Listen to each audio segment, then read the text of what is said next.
Hey Leo, welcome to your bonus reading for 2025. Thank you so much for joining me today.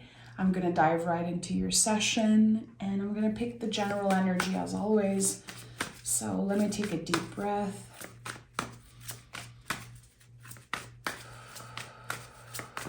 Leo. It's the general energy for Leo.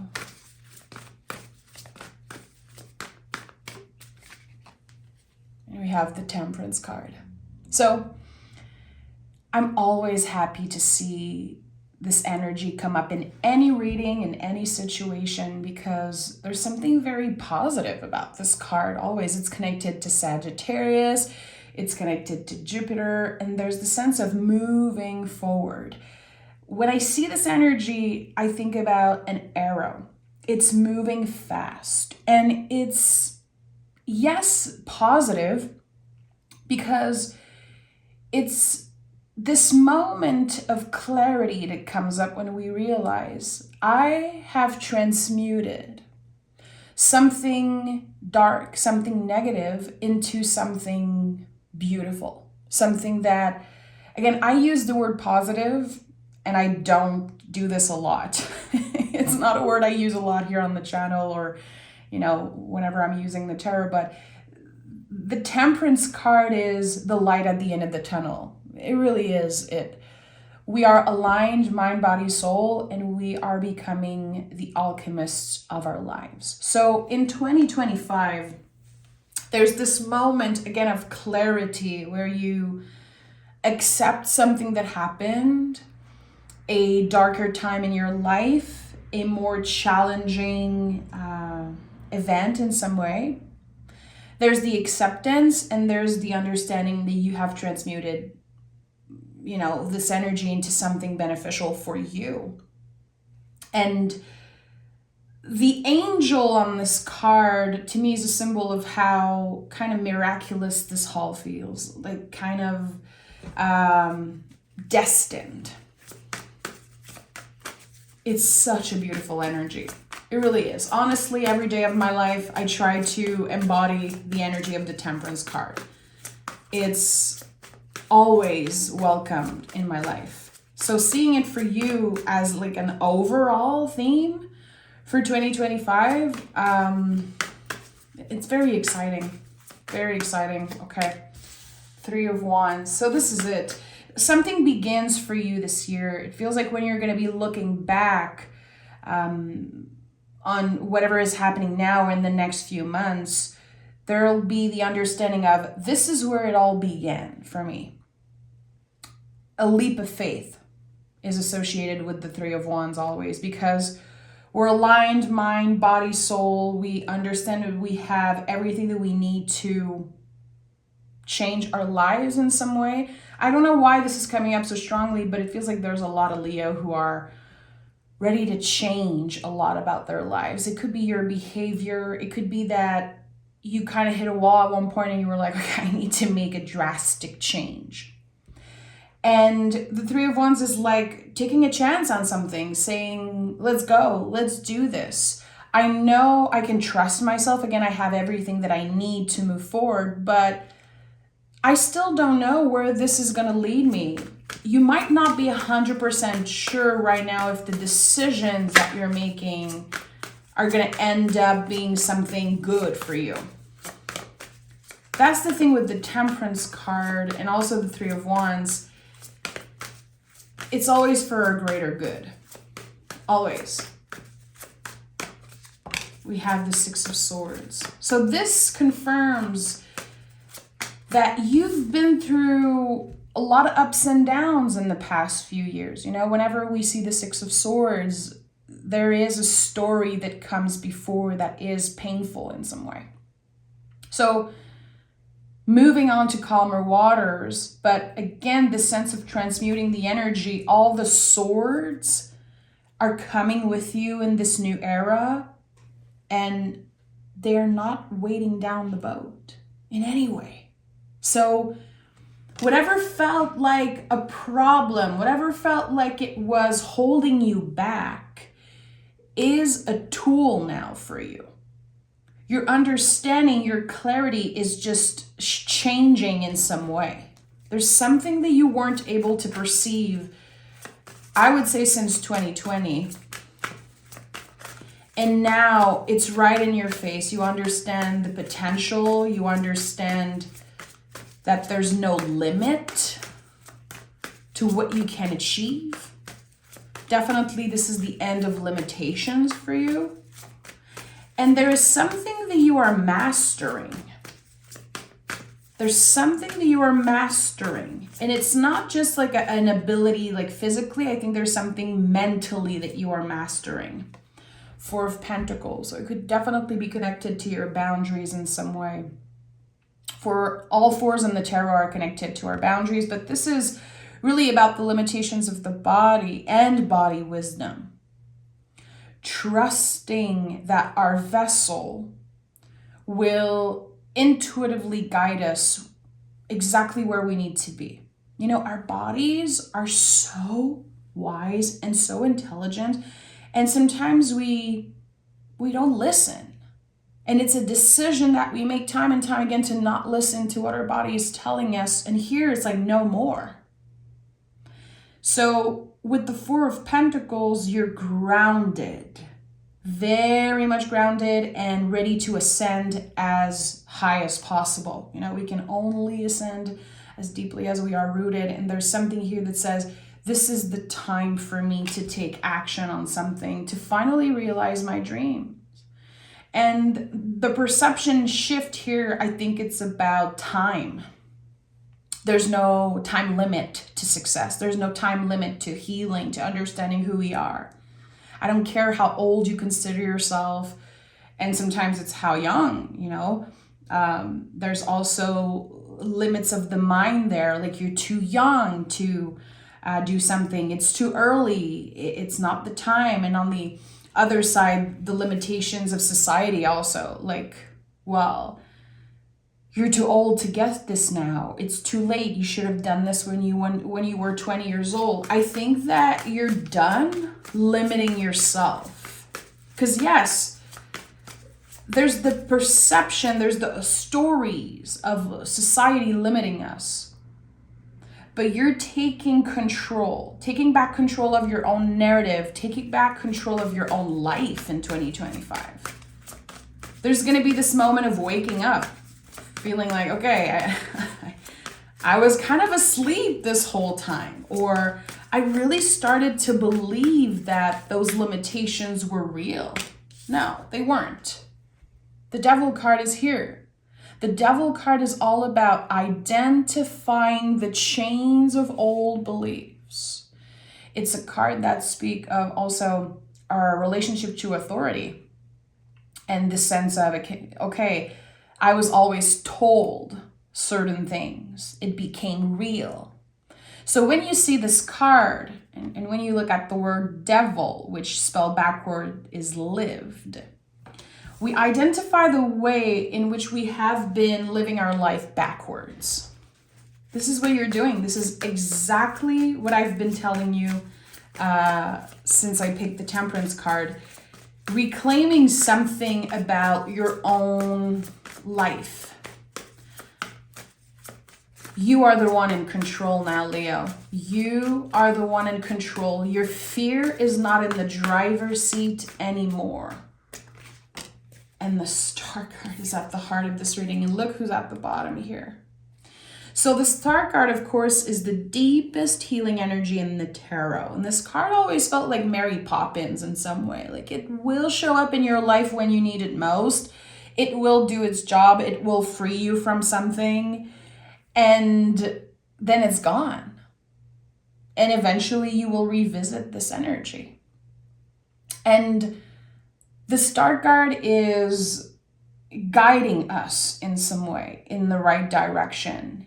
I feel like the way I'm sensing it is like the past 5 years, you've been gathering so much information. You've been giving yourself the time to heal, giving yourself the time to grieve, to get more comfortable in your body. There's definitely a lot about your body image and about, again, perceptions of society, other people, also yourself, how you were raised. There are so many things that come up. And then now with the Star card, really at the center of your year, you are free. You're free. Whatever ways you've been sabotaging yourself, limiting yourself, building walls around yourself, it's all coming down, Leo.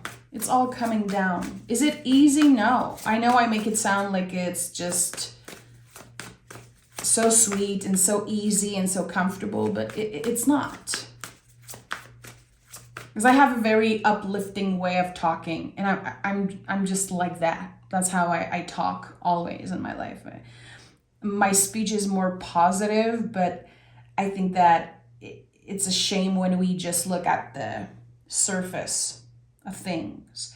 This is very uncomfortable, the work of identifying those chains. It's very uncomfortable to realize that you've been living your life backwards in so many ways, that you're stuck in certain loops.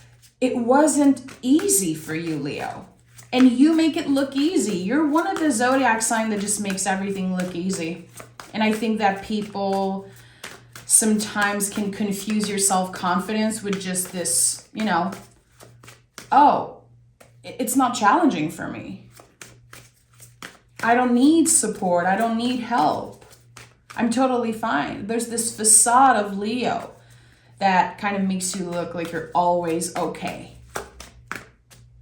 But you're a human and you go through all those seasons and cycles. We have the Lover's card here. So this tells me that what is improving for you, part of it, is how you communicate. And yes, there's the perception of others here, because the Lover's card is the sacred mirror. So it's never just about you. It's the experience of seeing your own beauty, your own magic being reflected onto, everything that you find beautiful, attractive, inviting, inspiring. It's part of you. And this is a card of communication. So how do you express your love to others? How do you make sure that you're clear with your boundaries, that you are saying what you need, saying it out loud? For some reason, I feel like there's a lot of folks, not just Leo, but like a lot of the collective in general, that are going to be realizing this year how unhealthy and toxic some of the communications in their life has been. Expecting so much from other people, feeling like we never get anything in return, feeling like we give too much. And then when we take accountability and we're able to look in the sacred mirror, we realize, okay, I played a role in this also. I think this is part of healing. It's such a huge part of the Star card. Again, the deepest healing energy, because it's never about just other people. We have to be real. We have to be honest with the roles that we have played in, again, living our life backwards, in how we communicate, how we treat others, how we speak of ourselves, how we speak to ourselves. When I talk about communication here, and of course the Lovers is connected to love, but it's love with capital letters. The way you love yourself, the way you treat yourself, it says so much about how others perceive you and also how you show up for other people. It's all intertwined. It's all intertwined. So there's something here that heals within you, and it's been in the process of healing for a very long time. But now it changes the way that others perceive you, how you perceive them, and there's just this collaboration that's taking place. You want to love and let love. You want to love and let love. You are so connected to the heart. The strongest, electromagnetic field of the body. Like, it's so powerful that Leo is so connected to the heart and to love in so many ways. I think that you're really, again, it's about, yes, stepping into your power in some way, but this whole thing to me is about rewriting your inner story. Because you've accumulated so many fragments of your identity, and so much of our identity, it comes from how others perceive us, how we've been critiqued, whatever we heard, all the little things that happen and all the little moments in relationships.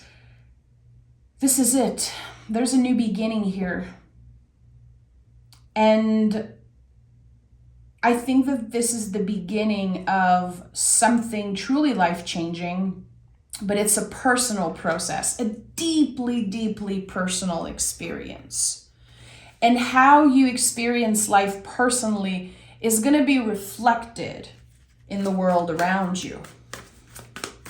That's why the Lover's card is here. Because how you perceive yourself will be reflected into the world. And it feels like you have found, as cheesy as it sounds, true self-love, true beauty. And it's not about the way you look. It's not how your body looks. It really is about this energetic power of the heart. It's very hard for me to put words on the sensations that I'm getting right now. My whole body's activated. I feel warmth around my heart space. I feel like tingling. It's so hard to just put words, because this is, again, it's so personal. It's a feeling that's very hard to explain, but it's real and it's deep. And I think that whoever was meant to find this reading will totally understand. 10 of Swords, not surprised, and the 9 of Swords. So this is definitely a little bit more challenging, which is part of, the constant growing and learning experience. You are, again, entering this new era, ready to rewrite your inner story in some way. Then the 10 of Swords is here, which is a blessing in disguise. But the fact that the 9 of Swords comes up right after, there's going to be a moment maybe later in 2025 where you're critiquing yourself, you're critiquing where you are, and you're going to feel like you're taking a step back. And I think that this can create a blockage. Like, for a few weeks, there is going to be some type of an inner storm. Again, judging yourself. Like, why am I still feeling like I'm living my life backwards? Why am I still thinking about those things? Why am I feeling like I'm holding on to the past in some way? 9 of Swords is a collective energy. It's such an important reminder that humans, we absorb the collective energies. And right now, the world is on fire. We cannot just be spiritual people and ignore that. I think it is part of the practice to, hold space for everything that's happening around the world. Obviously, we cannot save everybody, and the only thing we can do in this moment, and the best thing we can do, is to take care of ourselves in order to show up for our community, for our neighbors, for our families, for ourselves, in a way that is healthy. We have to stop forgetting how everything that we do, every time we put the oxygen mask on ourselves first, it is an echo. It moves through us like an echo. How you carry yourself will inspire the people that see you at, the gas station and the cafe, the way you interact with others, the way you smile, this inspiration is so magnetic, is so important. So take care of yourself first, and don't underestimate the impacts it has, even on strangers. And imagine this impact, on the people around you, the people that collaborate, work, spend time with you, live with you, are connected with you, through family. It is essential that we remember that a bump in the road is not the end of the road. That whenever we are challenged by ourselves, others, or the universe, it is not derailing us from the path that we are on. It is part of this path. And the good thing about the tarot is that it gives us kind of a heads up. We can reflect, oh, okay, I know that this is something I do personally, and I'm a Leo moon. I have my moon in the sign of Leo. I connect with you guys so much, especially through YouTube, because my moon in Leo is connected to how I express myself. It's connected to my intuition, this part of me that just wants to share with the world this love that I have for the tarot. So I connect with you so much in that way. And I think that sharing about my own experience can definitely help us connect even more. But this way that I have of sabotaging myself when I am the most successful, when I am doing amazing, when I am changing my ways, and again, I'm done living my life backwards, I'm always going to get to that place where I kind of hit a wall and I'm having a hard time receiving love from others, recognition from others. And I feel like, again, Leos, people don't know this about you. I feel like they don't know how sometimes you're struggling in silence. Because when you're struggling, you're still answering the phone. You're still showing up for your friends, for your coworkers, your family. And the way that you carry yourself, always having the heart in the driver's seat. I think that, again, people don't know when you are going through challenging times. This is why communication is so important this year. This is why boundaries is so important, to honor the wisdom of your body and be able to say, right now, I need to put the oxygen mask on myself first. I'm not available to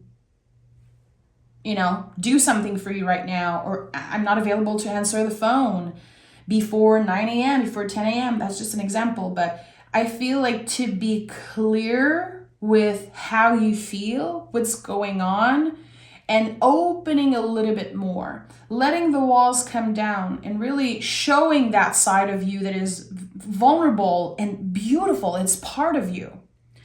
I think people are going to relate more, and I think it could solidify certain relationship. It's like it's pushing you to the next level, that you are honoring that vulnerability. I just want to point out here, Leo, your general energy and your central energy for the year, there's 1 foot on the ground and 1 foot in the water. That tells me that the more vulnerable you're able to get this year, the more rooted you will be. So this shift in perception, and I have goosebumps saying this, it's like, I think in the past you probably considered weak. You probably considered it like a weakness or a failure to cry in front of other people, to tell them that you're not available. You don't want to be that friend who constantly says no, who constantly isolate. But it really is about finding that balance. That's the thing. If you want to find this balance here, just like the Star card and the Temperance card, it takes mastery. It takes time and dedication. And it's not always doing what others are expecting of you, what you believe is right. It really is about questioning. It's about taking the time and understanding that, finding balance. Part of it is saying no. Part of it is, doing the shadow work. And it's not just the positive, yes, people pleasing. I think that there's a moment, a clear moment, and maybe it happened very recently, of you kind of understanding how you've been benefiting from people pleasing and why you were doing it. And this is something that could be coming up very early in 2025. Honor it, work with it. It's not a weakness. It really adds to your value as a friend, as a partner, as a person, to go dig into the darkest parts of yourself. It's not like you just want them exposed for the world to see, but I think that there is some safety around you to be able to share those parts with, with who it feels comfortable to. Let's see what Oracle card wants to show up. So, this is a very internal year for you, a very personal year. A lot of healing anytime you see the Star card. And especially that middle row here, it's like, I will remember this. All naked bodies. All the naked folks are here in that middle row. So at the heart of this year for you, again, vulnerability. There's a shift in perspective also. When you see naked folks in the tarot, there's always the idea of perception. Because for some people, being naked is just so liberating, it's natural, and for others, it's very personal. They would never show, their bodies like that. So there's the perception, and there's the fact that you go beyond the looks, beyond the facade of what is obvious. You're going way deeper than that. And I think this middle row is something that I will remember from this reading. Very, very important. And we have transformation, shed, let go, make room for greatness. And anytime I see the word transformation, of course, I think about the butterfly and the cocoon. When this idea that when the butterfly is ready to come out of the cocoon, its wings are wet. You cannot just fly away and change everything when you heal part of yourself. It really is a slow progress. It really is about taking the smallest steps and being present with every step. That's the thing. Don't rush. You don't need to rush. Again, the shift in perception and perspective for you is going to be so important, because I think that there was this thing pushing you, like, come on, faster. You have to do this before you're 30 years old, before you're 40, before you're 50. And it's like this pressure that comes from very old belief. It's not your truth. It's not what you believe. It's what society made you believe, what you were forced, and for some of you, like even traumatized into believing. I'm sending so much love, Leo. I trust that whoever connected, with the words that I said today, and maybe it's just one card that really spoke to you, there was a reason why you found this today and why you listened throughout. Thank you so much, Leo. I'll talk to you guys next week. Until then, take exquisite care of yourself. Bye-bye.